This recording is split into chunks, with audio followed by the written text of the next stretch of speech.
ಇಲ್ಲಿ ನೆರೆದಿರುವ ಎಲ್ಲ ಗುರುವರಿಯರಿಗೆ ನನ್ನ ಅನಂತ ನಮಸ್ಕಾರಗಳು. ಕೊಪ್ಪಳದ ಮಹಾಜನತೆಗೆ ನನ್ನ ನಮಸ್ಕಾರಗಳು.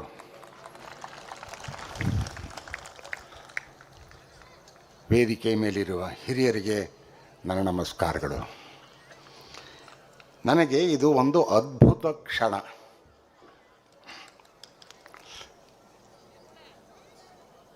ಯಾಕೆ ಅಂತ ಕೂಡ ನನಗೆ ಅರ್ಥ ಆಗ್ತಾ ಇಲ್ಲ.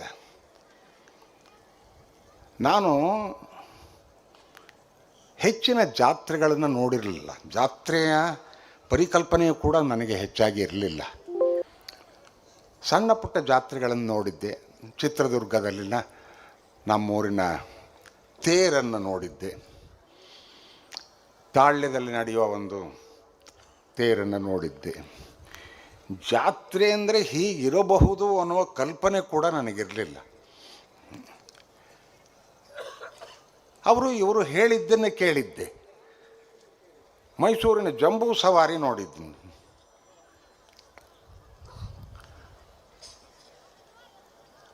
ಜಂಬೂ ಸವಾರಿ ಅಂತಾರಾಷ್ಟ್ರೀಯ ಖ್ಯಾತಿಯನ್ನು ಪಡ್ಕೊಂಡಿದೆ.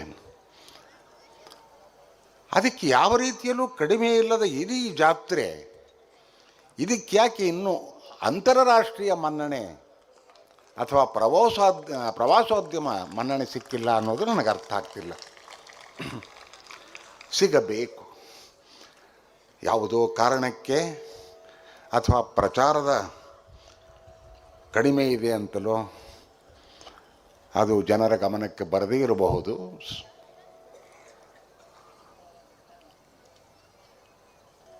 ಡೆಫಿನೆಟ್ಟಾಗಿ ಒಂದು ದಿವಸ ಇದು ಜಂಬೂ ಸವಾರಿಯಷ್ಟೇ ಅಂತಾರಾಷ್ಟ್ರೀಯ ಖ್ಯಾತಿಯನ್ನು ಪಡ್ಕೊಳ್ಳುತ್ತೆ ಅನ್ನೋ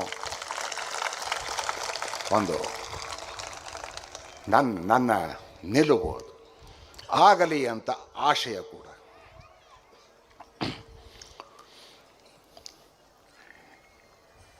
ಈ ಶರಣ ಪಂಥದಲ್ಲಿ ಅಕ್ಷರ ದಾಸೋಹ, ಅನ್ನದಾಸೋಹ ಇವೆರಡಕ್ಕೂ ಬಹಳ ದೊಡ್ಡ ಮಹತ್ವ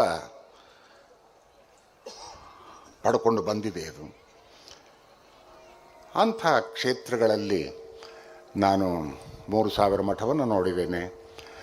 ಉತ್ತರ ಕರ್ನಾಟಕದ ಅನೇಕ ಮಠಗಳಲ್ಲಿ ನೋಡಿದ್ದೇನೆ. ಸಿದ್ಧಗಂಗಾ ಮಠ ನೋಡಿದ್ದೇನೆ. ಚಿತ್ರದುರ್ಗದ ಮುರುಘರಾಜ ಮಠ ನೋಡಿದ್ದೇನೆ. ಆದರೆ ಕೊಪ್ಪಳದ ಗವಿಸಿದ್ದೇಶ್ವರ ಮಠವನ್ನು ಮೊಟ್ಟ ಮೊದಲ ಬಾರಿಗೆ ನಾನು ನೋಡ್ತಾ ಇರೋದು ನನಗೆ ಅತೀವ ಸಂತೋಷ ಕೊಟ್ಟಿದೆ. ಇದರ ಇತಿಹಾಸವನ್ನು ಕೇಳಿದಾಗ ಮೈ ರೋಮಾಂಚನವಾಗುತ್ತೆ. ಈ ತರಹ ಯತಿಗಳು ಇಲ್ಲಿ ಇದ್ದಿದ್ದು ಉಂಟೆ, ಹೀಗೆ ನಡೆದುಕೊಂಡು ಬಂದಿದೆಯೇ ಈ ಪರಂಪರೆ ಅಂತ ಬಹಳ ಸಂತೋಷವಾಗಿದೆ. ಹಾಗಾಗಿ ಇಲ್ಲಿಗೆ ಬಂದಿದ್ದು ನಿಜವಾಗಿಯೂ ನನಗೆ ಒಂದು ಅದ್ಭುತ ಕ್ಷಣ. ಮತ್ತು ಅದು ನನಗೆ ಒದಗಿದ ಸೌಭಾಗ್ಯ ಅಂತ ಅನ್ಕೋತೀನಿ. ಈ ಜಾತ್ರೆ ಅನ್ನೋದು ನಮಗೆ ಬಹಳ ನಮ್ಮ ಪರಂಪರೆಯಲ್ಲಿ ನಡೆದುಕೊಂಡು ಬಂದಂಥ ಒಂದು ವಿಶಿಷ್ಟವಾದ ಸಂಪ್ರದಾಯ. ಇದು ಕೇವಲ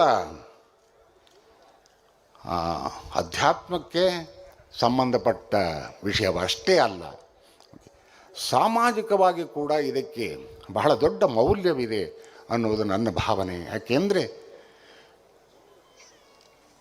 ಲಕ್ಷಾಂತರ ಜನಗಳನ್ನು ಒಟ್ಟಿಗೆ ಸೇರಿಸುವ ಸಾಮರ್ಥ್ಯ ಇದೆಯಲ್ಲ ಈ ಜಾತ್ರೆಗೆ, ಅದು ಬಹಳ ದೊಡ್ಡ ವಿಷಯ.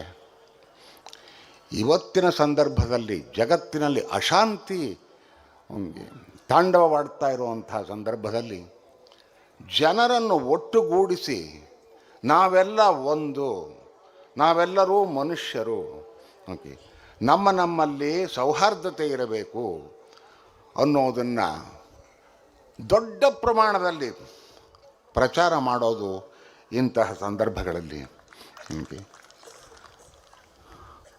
ಅಮೆರಿಕಾದವರು, ವೆನಿಜುಲಾದವರು ಇವನ್ನೆಲ್ಲ ಕೇಳಿ ನೋಡಿ ಸ್ವಲ್ಪ ಬುದ್ಧಿವಂತರಾದರೂ ಒಳ್ಳೆಯದೇನೋ ಅಂತ ಅನಿಸುತ್ತೆ ನನಗೆ. ಆಗಲಿ, ಹಾಗಾಗಲಿ. ಜಗತ್ತಿನಲ್ಲಿ ಒಂದು ಶಾಂತಿ ನೆಲೆಯೂರಲಿ.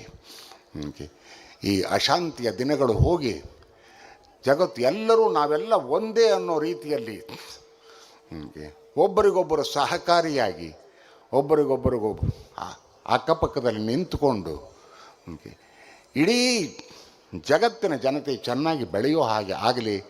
ಅದಕ್ಕೆ ಈ ಅಧ್ಯಾತ್ಮ ವಿಷಯಗಳು ಕೂಡ ಪ್ರೇರಣೆ ಕೊಡಲಿ ಅನ್ನೋದು ನನ್ನ ಅನಿಸಿಕೆ. ನನಗೆ ಇಲ್ಲಿಗೆ ಬರೋದಕ್ಕಿಂತ ಮುಂಚೆ ಕೆಲವು ಪದಗಳ ಬಳಕೆ ಮಾಡ್ತಿದ್ದೆ ನಾನು ನನ್ನ ಭಾಷಣದಲ್ಲಿ, ಅಲ್ಲಿ ಇಲ್ಲಿ ಬರವಣಿಗೆಯಲ್ಲಿ. ಅರಿವು, ಬೆರಗು, ವಿಸ್ಮಯ,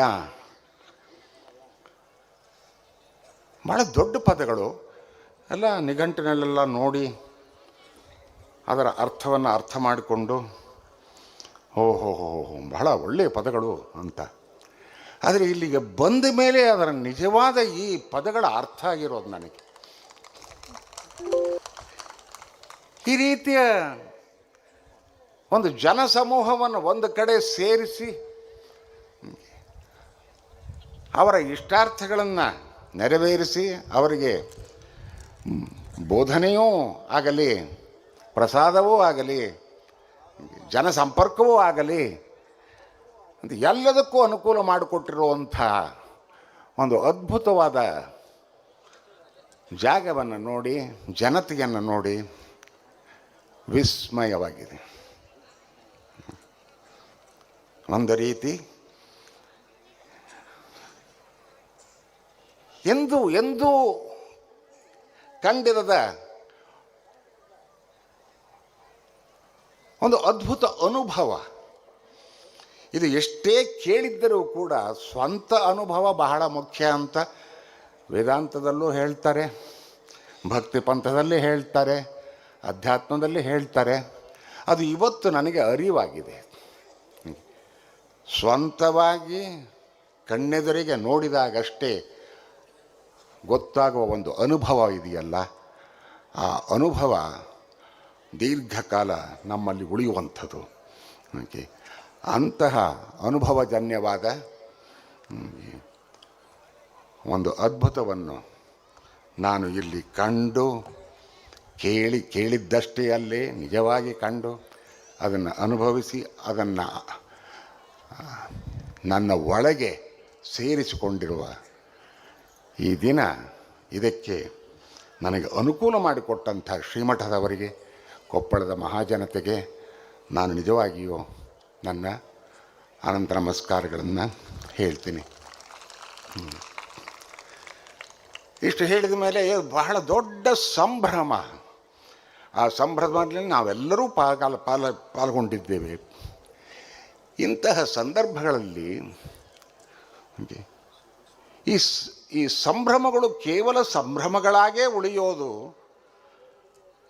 ಉಳಿಯುವುದಿಲ್ಲ, ಅದು ಗೊತ್ತು ನನಗೆ. ಉಳಿಯಬಾರದು ಕೂಡ. ಸಂಭ್ರಮಕ್ಕೆ ಮಾತ್ರ ಸೀಮಿತವಾಗಬಾರದು. ಇಂತಹ ದಿನಗಳು ಸಂಕಲ್ಪದ ದಿನಗಳು ಆಗಬೇಕು ಅನ್ನೋದು ನನ್ನ ಭಾವನೆ.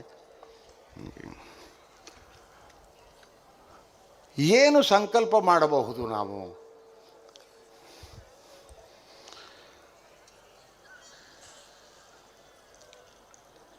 ನಾವೆಲ್ಲರೂ ಸ್ವಲ್ಪ ದೊಡ್ಡದಾಗಿ ಯೋಚನೆ ಮಾಡಬೇಕಾಗತ್ತೆ. ಇಂದಿನ ದಿನಗಳಲ್ಲಿ ಮನುಷ್ಯ ಯಾರಿಗಾರು ಒಬ್ಬನಿಗೆ ನನಗೆ ಒಂದು ದಿವಸ ಊಟ ಹಾಕ್ತೀವ 3 ಹೊತ್ತು, ನೀನು ಮನೆಯಲ್ಲಿ ಒಂದು ರೂಮ್ನಲ್ಲಿರು, ಬೇಕಾದರೆ ದಿವಸ ಬೆಳಗ್ಗೆ ಡೆಕನರಲ್ಲಿ ಪೇಪರ್ ಕೊಡ್ತೀವಿ, ಓದ್ತಾ ಕೂತ್ಕೊಂಡಿರು, ಹೊರಗಿನ ಸಂಪರ್ಕ ನಿನಗಿಲ್ಲ ಅಂತ ಅಂದುಬಿಟ್ರೆ ಆ ಮನುಷ್ಯನ ಜೀವನ ಹೇಗಿರಬಹುದು ಅಂತ ನೀವು ಊಹಿಸ್ಕೋಬಹುದು. ಮನುಷ್ಯನಿಗೆ ತಾನಾಗಿ ಒಲಿದಿರುವ ಒಂದು ಗುಣ ಅಂದರೆ ಜನಸಂಪರ್ಕದಲ್ಲಿರಬೇಕು, ಜನಹಿತಕ್ಕಾಗಿ ಕೆಲಸ ಮಾಡಬೇಕು. ಕೇವಲ ನಾನು ಉದ್ಧಾರವಾದರೆ ಪ್ರಯೋಜನವಿಲ್ಲ. ಜಗತ್ತಿನಿಂದ ನಾನು, ಸಮಾಜದಿಂದ ನಾನು ಪ್ರತಿನಿತ್ಯ ಪಡೆದುಕೊಂಡಿರೋ ಅನೇಕ ಸವಲತ್ತುಗಳನ್ನು ಅನುಭವಿಸಿರೋ ನಾನು ನನ್ನ ಕೈಲಾದದ್ದನ್ನು ಆ ಸಮಾಜಕ್ಕೆ ನನ್ನ ಜೀವಿತ ಕಾಲದಲ್ಲಿ ವಾಪಸ್ ಮಾಡಬೇಕು ಅನ್ನುವ ಒಂದು ಆಲೋಚನೆ ಪ್ರತಿಯೊಬ್ಬ ಮನುಷ್ಯನಲ್ಲೂ ಇರುತ್ತೆ. ಆದರೆ ಬೇರೆ ಬೇರೆ ಕಾರಣಗಳಿಗೆ ಅವು ಕುಂದಿರುತ್ತೆ. ಸಮಯಕ್ಕೆ ನಮ್ಮ ಕೆಲವು ಸಣ್ಣ ಪುಟ್ಟ ತೊಂದರೆಗಳು ನಿವಾರಣೆ ಆದ ಮೇಲೆ ನಾವು ಮೇಲ್ಮಟ್ಟದ ಯೋಚನೆಗೆ ಮನುಷ್ಯನ ಬುದ್ಧಿ ತೆರೆದುಕೊಳ್ಳುತ್ತೆ.